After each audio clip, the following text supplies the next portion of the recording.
Hello guys, দেখো কিন্তু আজকে চলে এসেছি একটা নতুন শর্টস ভিডিও নিয়ে। আজকে কিন্তু কোনো ইটিং শোর যে খাবার সেইগুলোর ভিডিও তোমাদের সাথে আমি কিন্তু শেয়ার করছি না। আজকে আমাদের ঘরে গোপু সোনা আছে, তার জন্য মা ঘরেই লাড্ডু বানিয়ে নিচ্ছে ওকে ভোগ নিবেদন করবে বলে। তো সেইটারই ভিডিও তোমাদের সাথে ভাবলাম আজকে শেয়ার করে নিই, চলো। তো প্রথমেই করে নিতে হবে তোমাদেরকে বেসনের মধ্যে অল্প নুন মিশিয়ে, তো ওটাকে গুলে নিয়ে করে নিতে হবে ছোটো ছোটো বড়ার আকারে। তারপর হালকা একটু ঠান্ডা করে নিয়েই কিন্তু তোমাদেরকে মিক্সি মেশিনে গুঁড়ো করে নিতে হবে। একদম মিহি করে গুঁড়ো করলে চলবে না, একটু যাতে লাম্পস থাকে সেই অনুযায়ী।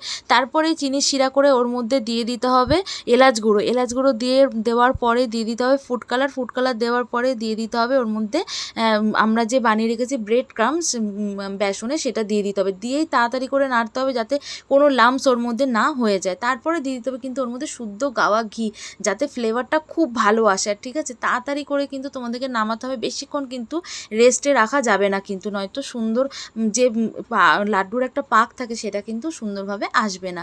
তো দেখো, তারপরে মা কিন্তু এই যে সুন্দরভাবে ঘিটা দিয়ে নাড়িয়ে নিচ্ছে, নাড়িয়ে কিন্তু এবার কড়াটা উনুন থেকে নামিয়ে নেওয়া হবে। নামিয়ে নিয়ে কিন্তু মা আমি মেয়ে তিনজন মিলে সুন্দর করে লাড্ডুগুলো গড়ে নিলাম। তো গড়ে নেওয়ার পরে তো ভাবলাম যে একটু সুন্দর করে সাজানো যাক, ছোটো ছোটো কাজুর টুকরো দিয়ে সুন্দর করে লাড্ডুগুলো সাজিয়ে নিলাম। রাত্রিবেলায় কিন্তু যখন গোপু সোনাকে ভোগ নিবেদন করেছি তারপর কিন্তু আমরা খেয়ে দেখেছি, দারুণ হয়েছে খেতে। তোমরা ওইভাবে বানিয়ে খেতে পারো। দেখো লাড্ডুগুলো কি সুন্দর লাগছে না দেখতে।